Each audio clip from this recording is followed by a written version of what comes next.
जय श्री राम, जय हनुमान बाबा की। तो मित्रों, आपने नवरात्रों में माता की साधना पूर्ण कर ली और उसके बाद रामनवमी पर श्री राम की भी आपने साधना कर ली। तो अब बारी आती है हमारे हनुमान बाबा की साधना करने की। और हनुमान जी की साधना आपको जो करनी है वो करनी है हनुमान जयंती पर, और जो आने वाली है 12 अप्रैल को। इस दिन आप क्या करेंगे? आप यथाशक्ति इस मौके को बिल्कुल मत गंवाएं, क्योंकि हनुमान जी चिरंजीवी हैं। हनुमान जी श्री राम के प्रति अपनी निरंतर और अटूट भक्ति के कारण चिरंजीवी बन गए, क्योंकि वे भक्त और भक्ति के आदर्श उदाहरण हैं। इसलिए यह माना जाता है कि भगवान हनुमान जी इस युग और समय में भी जीवित हैं और पृथ्वी पर निवास कर रहे हैं। उन्हें चिरंजीवी होने की वजह से ही हनुमान जी हर युग में मौजूद रहे हैं। उनके चिरंजीवी होने की वजह से ही हनुमान जी हर युग में मौजूद रहे हैं। वे त्रेता में भगवान राम के साथ हैं। द्वापर में भगवान कृष्ण के कहने पर अर्जुन ने हनुमान जी से सहायता मांगी थी। वे अर्जुन के रथ पर सवार हुए थे। तो कलयुग में तो गोस्वामी तुलसीदास जी ने खुद कहा कि हनुमान जी ने उन्हें भगवान राम के चरित्र की कथा सुनाई, इसलिए वे इतनी सुंदर रचना लिख पाए। तो मित्रों, आप इस हनुमान जयंती पर हनुमान जी का विशेष गायत्री मंत्र कर सकते हैं, जिसके द्वारा आप हनुमान जी की पूर्ण कृपा भी प्राप्त कर सकते हैं। और गायत्री के 24 अक्षर होते हैं, उसमें 24 बीज अक्षर होते हैं, क्योंकि उसमें 24 शक्तियाँ होती हैं, 24 सिद्धियाँ होती हैं और 24 ही देवता होते हैं। तो मित्रों, हनुमान जी का गायत्री मंत्र 3 प्रकार के होते हैं। आप इन तीनों में से कोई भी कर सकते हैं। तो हनुमान गायत्री मंत्र कुछ इस प्रकार है। ओम रामदूताय विद्महे कपिराजाय धीमहि तन्नो हनुमान प्रचोदयात्। और दूसरा है ओम आंजनाय विद्महे महाबलाय धीमहि तन्नो मारुति प्रचोदयात्। और तीसरा मंत्र है ओम अंजनी सुताय विद्महे वायुपुत्राय धीमहि तन्नो मारुति प्रचोदयात्।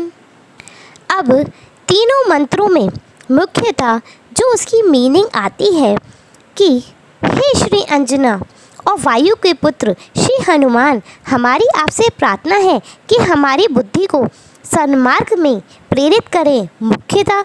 लेकिन तीनों में अंतर क्या है? एक में तो रामदूताय विद्महे, वहाँ पर राम जी का दूत बन कर के वह मंत्र आगे बढ़ता है। और कपि राजा, कपियों के मतलब वानरों के राजा स्वरूप, उसको मान करके हम उनको प्रार्थना करते हैं। और दूसरे मंत्र में अंजनाय विद्महे महाबलाय धीमहि, यहाँ अंजनी का पुत्र है और महाबली हनुमान जी का वहाँ पर ध्यान करने से वह मंत्र चलता है। और तीसरे में जो है अंजनी सुताय विद्महे वायुपुत्राय, इसमें वह अंजनी का पुत्र है और वायुदेव के पुत्र हैं। वैसे देखा जाए तो ओम रामदूताय विद्महे कपिराजाय धीमहि इस मंत्र को ज़्यादातर किया जाता है। तो मित्रों, यह मंत्र हमारे हनुमान जी के सिद्ध साधक ही करते हैं।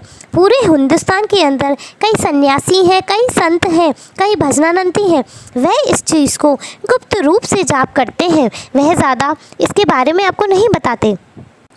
हमारे हनुमान गायत्री मंत्र की साधना हमारे हनुमान जी की उपासना का एक शक्तिशाली और सरल माध्यम है। यह मंत्र न केवल भक्ति का प्रतीक है, बल्कि आंतरिक शक्ति और साहस को जागृत करने का साधन भी है। और इसका जाप करना सभी के लिए, सभी साधकों के लिए बहुत ही आसान हो जाता है। इसके जाप से मानसिक और आत्मिक विकास होता है। इसका जाप करने से सभी भक्त भगवान हनुमान की कृपा और आशीर्वाद पाते हैं और अपने जीवन को सुखमय और समृद्धिपूर्ण बनाते हैं।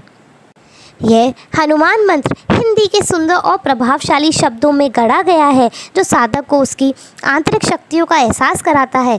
इस मंत्र का नियमित जाप करने से स्मरण शक्ति बढ़ती है, आत्मविश्वास बढ़ता है और कार्य क्षमता में सुधार होता है। मंत्र शास्त्र के अनुसार हनुमान गायत्री मंत्र के जाप से हमारे शरीर के अनाहत चक्र पर सीधा असर होता है। यह चक्र हृदय के निकट स्थित होता है। इससे अकारण लगने वाला डर और घबराहट भी कम होते हैं। यही कारण है कि इस मंत्र का जाप तुरंत ही आत्मविश्वास को बढ़ा देता है और मानसिक चिंताओं को समाप्त कर देता है। इन्हें प्रयोग करने का तरीका बड़ा ही सरल है। तो अब मैं आपको बताती हूँ कि आपको हनुमान गायत्री मंत्र का प्रयोग कैसे करना है। आपको इस प्रयोग का आरंभ वैसे तो मंगलवार या शनिवार से करना है, और सबसे खास बात यह है कि इस दिन हनुमान जयंती हमारी शनिवार को ही पड़ रही है, तो आप उसी दिन से इसका प्रयोग आरंभ करें। सुबह के समय स्नान आदि कर साफ स्वच्छ होकर अच्छे से कपड़े पहनकर हनुमान जी के मंदिर में बैठकर हनुमान चालीसा का पाठ करें। हनुमान जी को फूल माला तथा गुड़ व चने का भोग अर्पित करें। इसके बाद आप उपरोक्त 3 गायत्री मंत्रों में से कोई भी एक मंत्र चुनकर उसका रुद्राक्ष की माला पर जाप करें, और हनुमान जयंती पर आपको इसका कम से कम 11 बार जाप अवश्य करना है, अगर आप रियलिटी में कोई चमत्कार देखना चाहते हैं। और उसके अगले दिन से आप इसको एक माला जाप कर सकते हैं। जप करते समय अपना ध्यान हनुमान जी के चित्र अथवा तस्वीर पर एकाग्र रखें। यह प्रयोग एक बार आरंभ करने के बाद लगातार 41 दिन या फिर 108 दिन आपको अवश्य करना है, और इसका प्रयोग करने के बाद आपकी समस्याएं खुद पे खुद ही समाप्त होती चली जाएंगी।